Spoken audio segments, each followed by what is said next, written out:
office visits for asthma in her practice, which will be really interesting to see. And before we get started, Kevin has a couple of announcements about the new platform that's going to be put into use at the beginning of the new year. Yeah, this is Kevin Werling, Systems Analyst for Envision, New Mexico, and wanted to let you know we are going to be shifting from GoToWebinar to Adobe Connect starting in January. And in light of that, we're going to have a couple of practice sessions this Friday, 8:30 and noon, separate sessions, just for you to sign on to the new platform, and we can work through any issues that may come up. And that's pretty much it. So if you'd like to sign up for those, obviously no CMEs are available for those. There's no didactic per se. It's just a practice session. So if you can't make any of those, we're going to have one more in January, at the beginning of January on the 7th. And that's all I needed to say. While I have the floor, I might as well say star pound is your mute and your unmute. And that's all I have.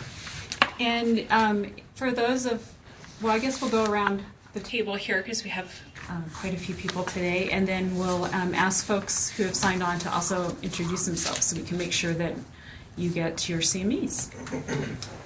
I'm Francine Caffey. I'm one of the pediatric pulmonologists at UNM. I'm Sarah Anderson. I'm a health educator and a quality improvement special at Envision. Robert Annette. I'm a pediatric neuropsychologist who does asthma-related research and here to learn about how this operation here operates. I'm Tamara Perry. I'm a pediatric allergy and immunology specialist from the University of Arkansas, and I'm just here visiting. My name is Kathy Mosley. I'm a nurse manager with the American Lung Association of a program called Enhancing Care for Children with Asthma, which is a clinic collaborative quality improvement project. And I'm Kristina Gutierrez-Barela. I'm a pediatrician with ABQ Health Partners in Rio Rancho, and I'm here just presenting our experience for the planned visits in asthma. And we also have Hangame Racy, who's stepped out for just a moment. And has anybody signed on? Dr. Concepcion. Angela Ankler, registered nurse with After Hours Pediatrics. And Elizabeth Griffin, a pediatrician at After Hours Pediatrics. Wonderful, welcome. Joanna Stagner, Nicole Vega, Annette Shoquist, RNs with After Hours Pediatrics. Cecilia Concepcion, Leslie Ward, pediatricians, ABQ Health Partners, Journal Center. Delmiria Sanchez, Health Education Manager, El Centro Family Health. Carrie Hopes, nurse practitioner, Roswell School-Based Health Center. Alyssa Gonzalez, physician assistant in pediatrics with ABQ Health Partners. Lisa Jimenez, After Hours Pediatrics. Hi, Cece. Hi, Lisa.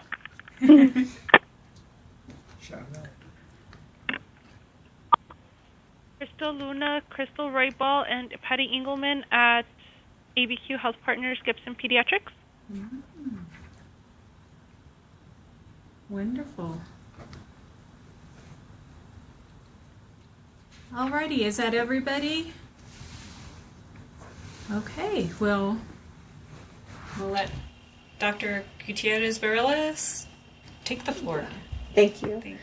So, Kathy Mosley with the ALA collaborative and initiative that we've been working closely with, asked me to go ahead and present my experience and our experience at our clinic in Rio Rancho versus with our planned visits for asthma. We have been a designated level 3 medical home now for about 2.5 years, coming up on our recertification in the spring.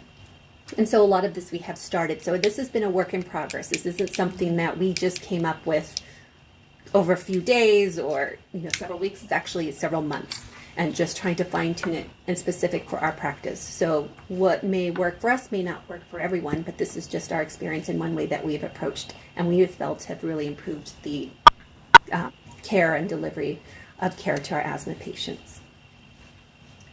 So, next slide.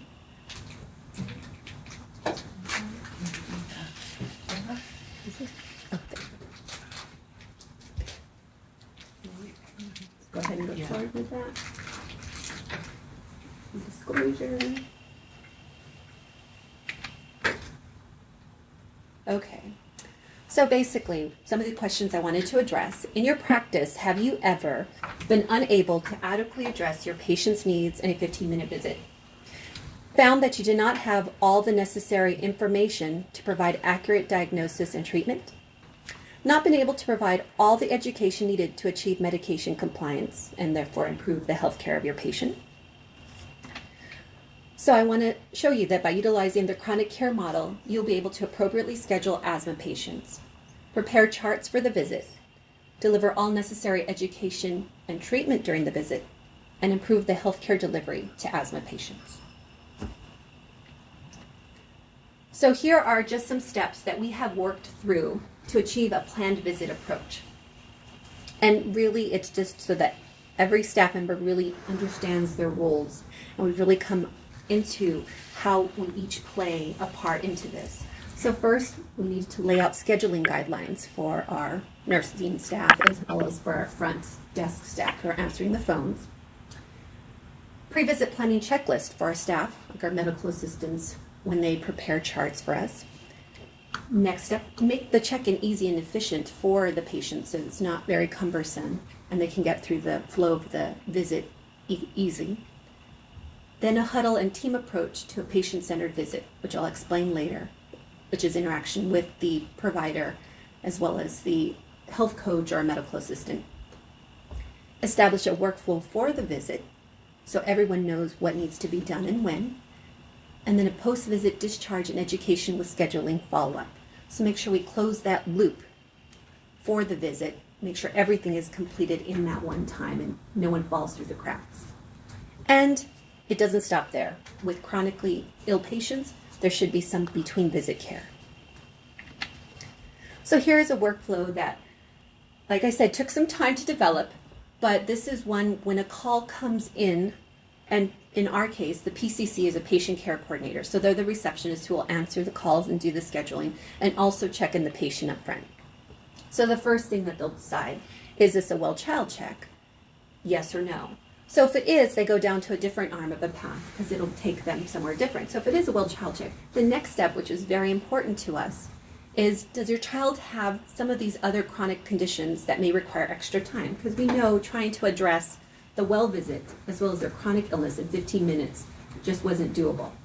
So we switched from, do you have any extra things that may require extra time? The asthma, we also included with our medical home ADHD, and then I also put behavioral issues. So if no, it's just a regular 15-minute well-child check. If yes, they proceed to the next steps.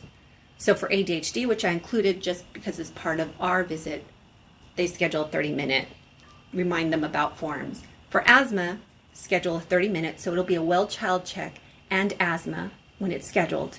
Plus, they'll remind them at the time to bring in any medications. Then it goes on to the behavioral. But then the next step is also, was there any breathing issues? So that may come into part, and then that goes in another different arm to scheduling for that. Now, if it isn't a well-child check, it's still, you'll ask the same question. If it isn't, is it an ADHD, asthma, or a hospital follow-up? And if it's any of these yes, then you follow the flow sheet for the ADHD, asthma, and behavioral. If not, just a 15-minute visit. However, if it is for hospital follow-up, you also will include the 30-minute visit. So that's, and they could come up with different things. They could say I was in the ER for pneumonia, it was just breathing problems, I had bronchitis and I was in the emergency room. So it really takes some education to our front staff to help to recognize that. So they'll be able to appropriately schedule a 30-minute visit for that. Yes. So what, you asked them right up front when you asked them about ADHD or asthma if they were hospitalized? Or so you know that before? So before that, as far as if it is a hospital follow-up, most of the time the patient will come up with it. But if they haven't, we'll ask. That'll be part of the questions. Anything extra time that is required is a hospital follow-up. So the team model has two central features. The patient encounter involves 2 caregivers. So it's not just the provider. It has to be a team approach. So the clinician and a medical assistant or a health coach. And then the 15-minute visit, you expand it, in our case, to 30 minutes, but also to include a pre-visit, the visit, post-visit, and between visit care. Now, we adapted this, and I'm sorry, I don't have the link just yet for this article, but I will give it to you so that it can be sent out, is from the teamlet model primary care adapted from the Annals of Family Medicine. This was initially tried out at University of California, San Francisco, in a family practice primary care clinic. And so they delineated roles for everyone and to try to achieve this team model to a chronic care approach. So the first thing I want to discuss is a pre-visit planning. So this is very important. You know, many times in the past, sometimes you would walk into the exam room first thing and you have no information. All they just say is, I'm having difficulty breathing, or I need refills on my medications for asthma. I've been having to use my inhaler. This is hopefully to help offload a lot of the work that will be needed. And you'll have a lot of those studies and labs and records available to you prior to even walking into the room. So the duty of the medical assistant, or if it's a health coach, if that's what the UCSF primary care model utilized, performs these duties to offload the routine work and also to provide more prevention process measures by ordering the routine labs, studies, collect necessary information or records prior to the visit. So this might be if it is a hospital follow-up to find out where they went for the ER visit or the hospital, make sure those records are available. If they're a new patient, make sure we have their immunization records prior to the visit. So ideally, this work should be completed 1 to 2 days prior to the scheduled visit. So this is in addition to the work, removing your patients from that day, the medical assistant is looking ahead at the next day or two to make sure that this is in place and to look at what visits are scheduled. And at that time, they can do the reminder calls and remind them to bring in all the medications at that visit. And then they'll check to make sure it's scheduled appropriately. You know, it's another double check to make sure that the front desk did give a 30-minute visit and not just a 15. So it'll save us time. And then if it isn't, they can schedule appropriately and contact the patient at that time. Any questions on that so far? And then I'll come in, this is the workflow for the pre-visit. So this is something that, again, is a little bit more directed to our practice in Rio Rancho. So there's some things that are in there, but like Chattis, which is something that we utilize. But basically, again, pre-visit, this is what the MA will look at. So if it's a well child check, they'll make sure that they have the information as far as the handouts available. That's what the Chattis is, an electronic system that patients can log in prior to the visit to fill out some necessary paperwork. Which it is a work in progress. Yes, Kathy. Does that include the asthma control test on Chattis? That is something that is we've requested to be in there, although we are having some glitches. So we're still trying to work that out. But yes. Okay. Yes, that is one of the forms. So when you talk about 30 minutes, that's just the visit, or does that include some of the pre-visit? 30 minutes is the visit time. The visit. Actual time with the patient. So yes, so we've changed from the 15-minute model to the 30-minute. Also, the medical assistant will get education material ready, make sure that there's any vaccine forms that need to be filled out, check for immunizations, get that prepared. Then if it's an asthma, they'll make sure it's scheduled appropriately. Also have, if it's not electronically in there already through Chattis, they'll have the paperwork ready for the ACT, have an asthma action plan available so that the provider can fill it out during the visit, and then have the evaluation forms that the patients do. Also, we have some intake forms just to see how they're doing. And then some of the other flow for the well child check, which can be incorporated as well. Now, if it's just an asthma visit, you still just skipped some of the well child check reminders. But for hospital follow-up, they're going to find out where they went for their hospital stay. They may need to call the patient to find this out, or they can log on to some of the portals available that we have access to. And then check to see, if there is any asthma or breathing issues, make sure that there's a 30-minute visit. And then, again, follow the asthma float. Does that make sense so far? Mm-hmm. There's a lot of arrows. So now we've come to the day of the visit. So we've done a lot of already pre-planning to get to this day. And so ideally, the day of the visit, in the morning, we try to, as providers, huddle with the medical assistant to discuss what the clinical goals for the patient encounter is. So in the morning, it takes about 10-15 minutes before patient care starts. Ideally, the medical assistant has already reviewed and gone over what patients might need what, and will let us know, okay, you're having asthma coming in at 10 o'clock, all the forms are ready, last spirometry was at this time, and I'll explain the checkoff list for this, and so we can make a plan of what the clinician would like done prior to me even walking in the room. And then usually you'd like to wrap up at the end of the morning to make sure everything's going okay, tie any loose ends up, and you do the same for the afternoon visit. And again, and I will discuss, utilize a checklist to make sure that you have an efficient and accurate way to evaluate the clinical goals for the patient encounter. So the asthma care checklist, you can utilize however you want. Some of our medical assistants actually have a printed checklist that was developed by one of our physicians. Some just have an empty piece of paper and with what needs to be done. And so identify if this is an initial visit or follow-up visit and make sure the appropriate forms are ready for that. Check the date of the last spirometry and see if they are in need for another spirometry. Make sure an asthma action plan is in place. Evaluate if they've had a flu vaccine or will need a flu vaccine. So many times already before we even see the patient, the medical assistant has asked, have you had a flu vaccine? Do you want a flu vaccine? Here's the paperwork to start filling that out. And then identify tobacco use and exposure, and they will also input that into the electronic medical records at that time.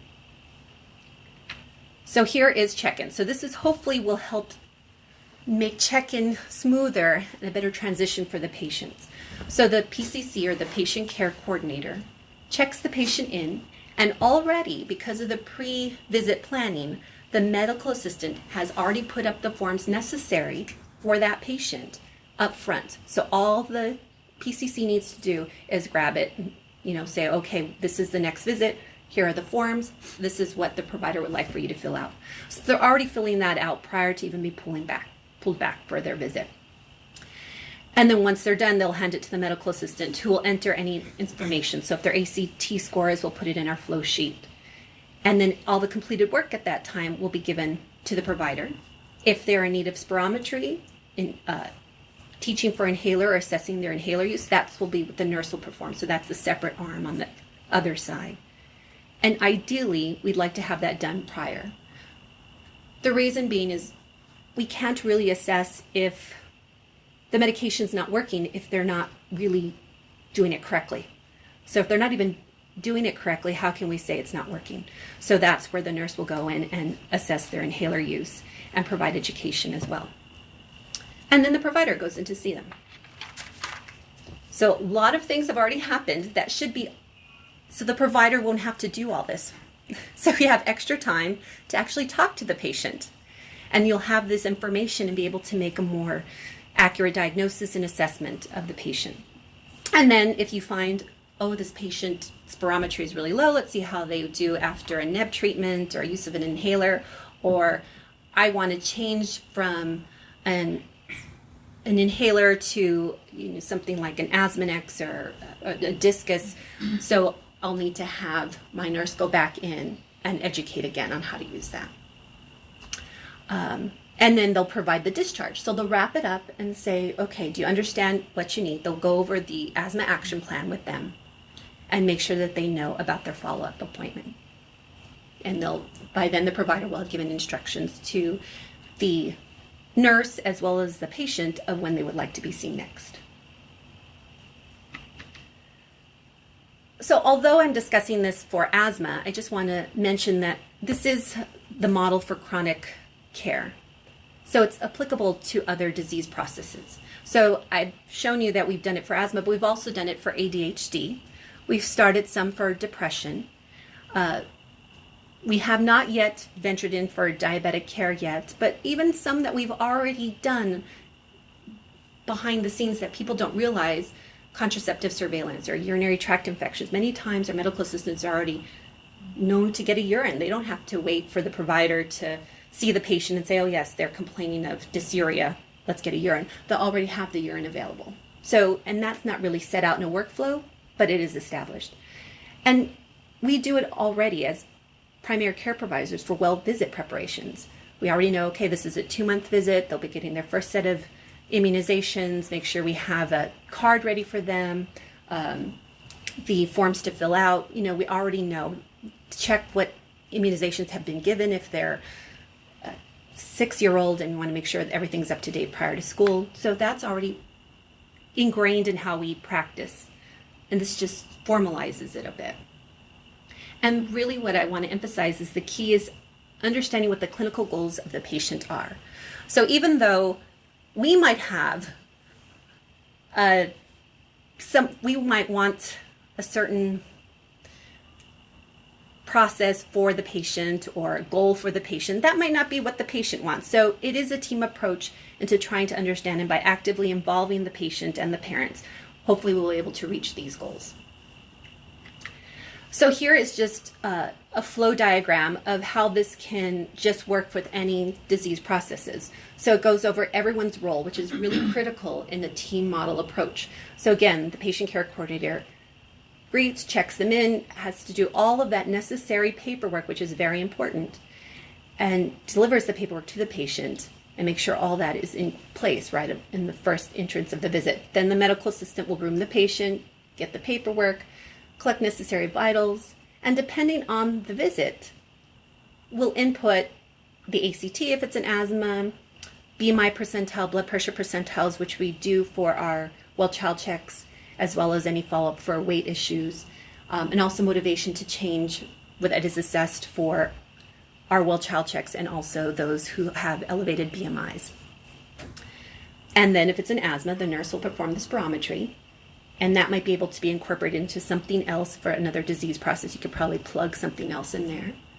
Then just one little box where the provider sees the patient, provides the motivational interviewing necessary, diagnosis and treatment, and then any treatment orders can be given to the nurse. And at that time, either the nurse can discharge the patient, or you might have a post-visit discharge medical assistant who at that time will order any necessary labs, run the referrals, schedule follow-ups, and reviews the clinical summary to make sure that the patient understands everything that has been completed. Yes, Kathy? I have a question again. So the 30 minutes is just for that bottom window. Provider sees the 30 minutes pretty much incorporates this whole... Okay. Mm-hmm.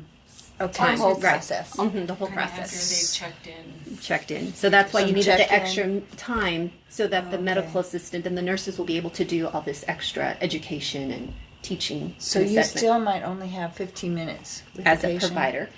So the spirometry and inhaler education, for example, might be done 15 minutes at the scheduled time. I was wondering if there was extra time that the patient had to come in early, but you schedule the patient for a certain 30-minute Right, so if there is time a slot. 10, their appointment's at 10 a.m. Mm-hmm.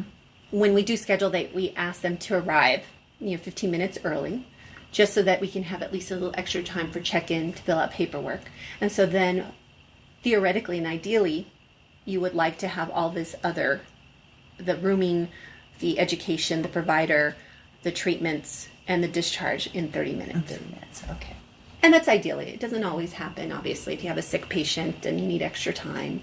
And sometimes you might need less if they're doing great. And so that 15 minutes extra before they see you is when they do the spirometry? Yes. And that's usually enough time? Yes. That 15 minutes for a spirometry? And because you've done a lot of the visit planning, the medical assistants know what to do. As soon as they call in that patient, they'll know, okay, I'm going to get the spirometry. And it really provides efficiency and really improves the workflow. Now, having said this, you can't just do it with just one provider and one medical assistant. It's really a team.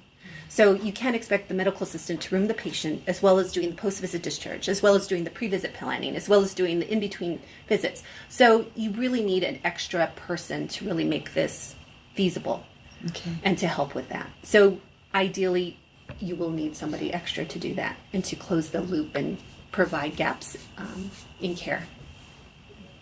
And sometimes what we do the spirometry, then we see the patient, and Right. then we do the post. Right. and then we may or may not change our decision based on the numbers that we see. Right. So it doesn't have to get done before you actually see the patient.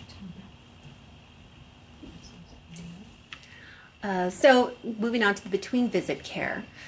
So this is something we achieved just very short time because you actually do need extra time for this and extra help really, is to have somebody routinely check in with the patients and keeping the log and tracking the patients for follow-up contact to make sure that everything's going well. And this doesn't have to be for just asthma. It can be for your chronic CP kids, those who might be on trachs, any of the special needs children. And then also we input referral tracking. So we do keep a log for the referrals and make sure we close that out, that has been accomplished. And ideally, we'd like for it to just be one contact person. So it might be specific LPN or an RN or medical home coordinator who will triage or handle these calls and who really get to know the patient. So the asthma can be done with probably the medical assistant or LPN, but some of the more chronic patients, or if it's a chronically ill asthmatic, might need to be at a higher level than just a medical assistant, higher skilled and licensing. So here I just included a snapshot of since we've been with the ALA initiative and how we've incorporated our planned visit and the improvement that we have made over the last several months. So on our 5th review, we were pretty much in the green for the majority of it. And a lot of it has to do with the team approach and having everyone on board and knowing what the rules are and making sure all that necessary information was in there. Now, one thing, obviously, you can see that glares at you is the flu vaccine. So that is something where if we had an extra person to be able to call and make sure we have that, they may have received it, but we just don't have it recorded in their chart, or give reminders before we used to have a list of chronic patients where we would call and remind them to come in and make sure we scheduled them. So that is something that I feel our practice can improve upon. But this goes to show that this really does work. So in summary, a planned visit that follows the chronic care model helps in achieving clinical goals of the patient. This planned visit can be used for other visits besides asthma, and improved preparation for the visit improves the patient's care and outcome. Workflows specific to your clinic are always works in progress, but beneficial to all to know their roles in the care of the patient. I think that's it. If anyone has any questions. I have another one, but I'll wait and see if somebody else can answer the question. Does anybody have any questions?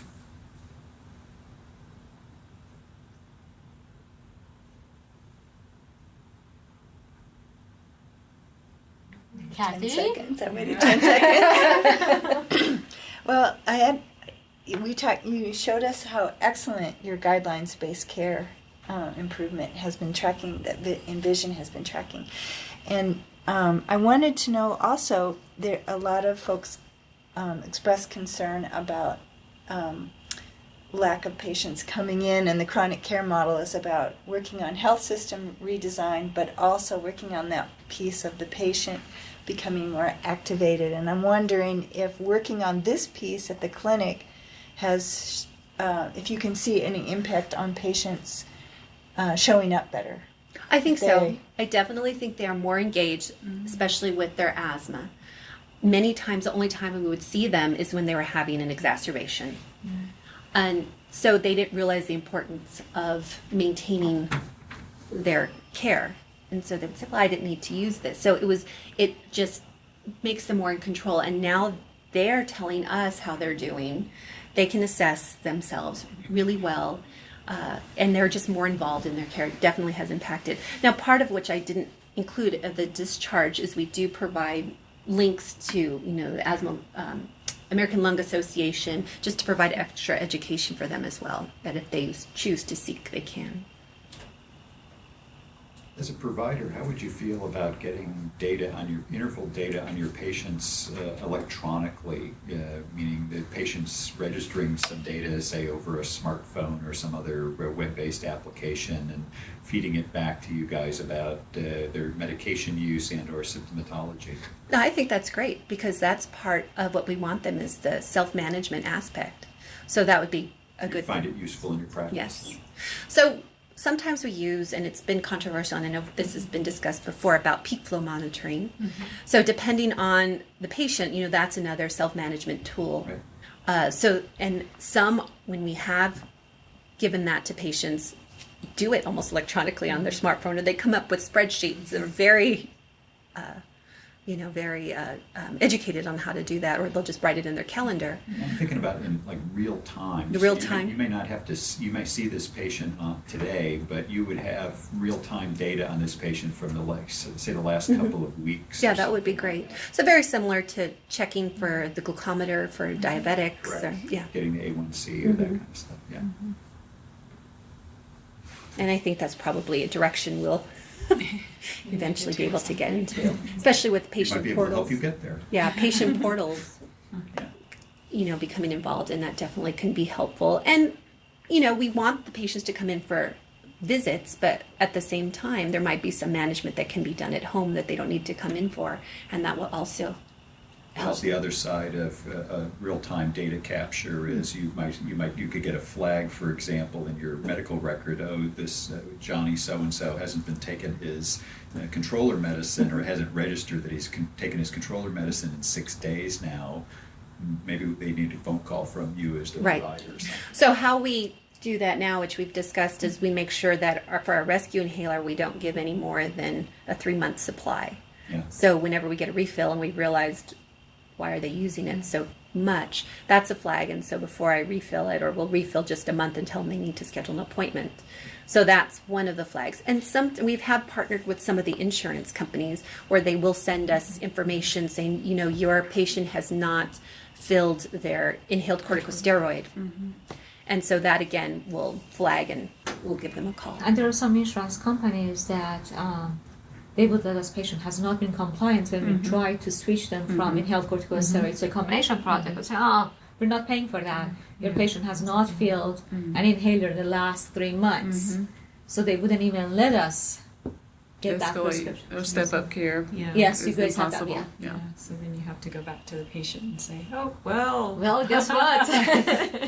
You did say you have been taking it, but I guess not. But on that theme, like in your practice, what proportion of children with asthma have difficulties with adherence, say, that have, irrespective of the severity of disease?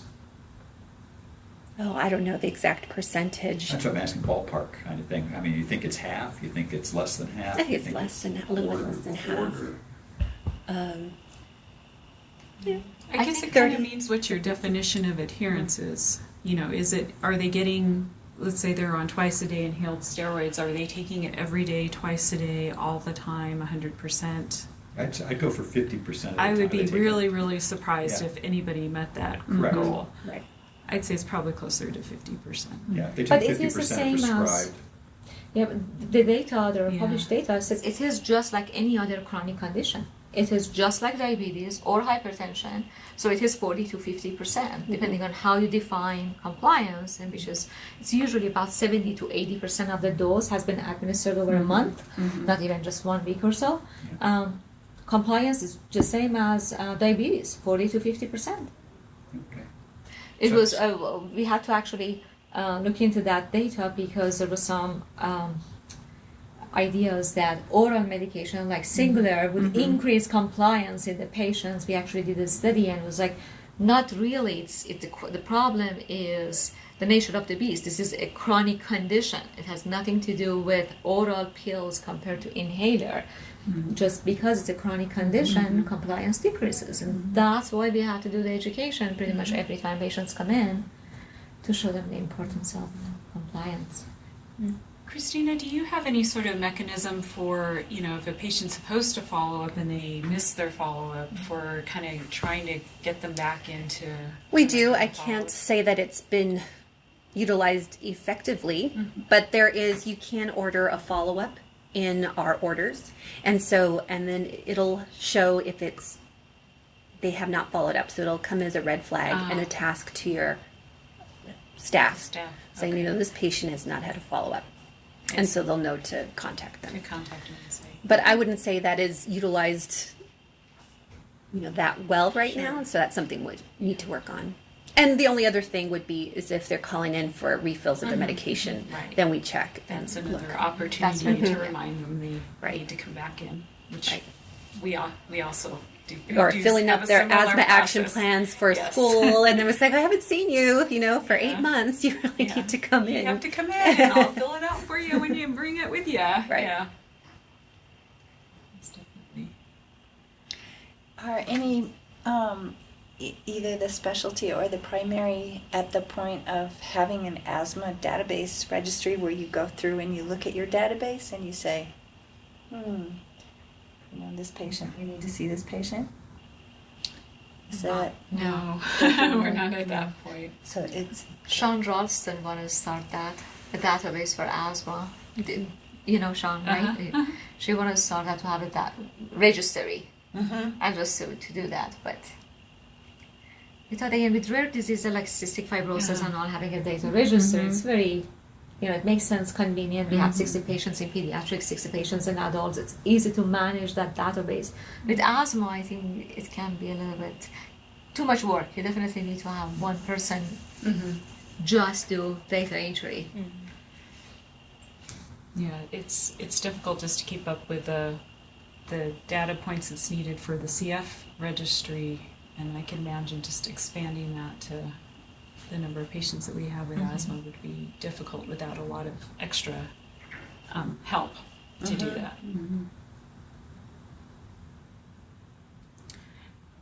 Does anybody have any questions that signed on?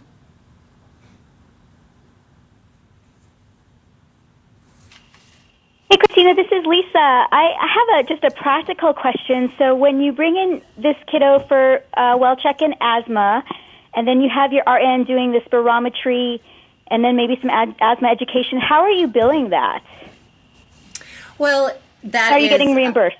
Right. So you can bill for time on that, but if it's stable, it's a chronic stable illness, it's just part of the well visit. You can bill for the spirometry. If you have an asthma educator who's a licensed asthma educator, you can also bill for the teaching component of that.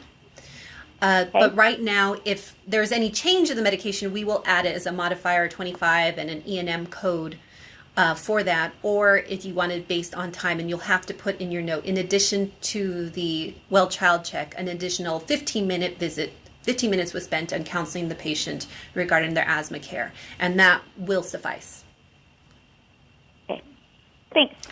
And I should just add, on the council, we're working on this as the standardized asthma education reimbursement. And 3 or 4 of the reimbursers are working on this. And Presbyterian just sent me an email that they would like to do a pilot project. So if there are practices out there who have a certified asthma educator and you would like them to participate in that, let me know, and I can refer you to that person, and you can be part of that pilot project. And that's for billing code 98960. For asthma educators. For certified asthma For educators. certified asthma educators. And that code, it has to be ordered by the physician, has to have a standardized asthma education plan. Standardized by practice? By the practice, so you can show them what you have. Yeah. Okay. And the, for example, the binder that ALA has, that used for asthma education, can be considered that. So.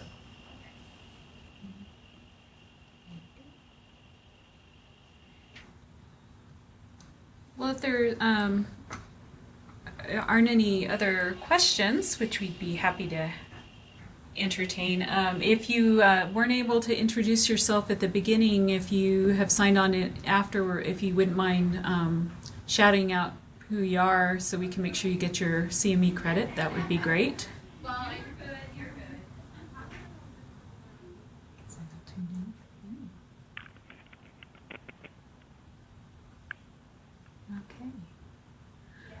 Well, Kristina, thank you very much. That was very informative. Thank you. And our next session will be in the new year with new software, so it'll be very exciting, and we hope to see you then. Thank you for tuning in.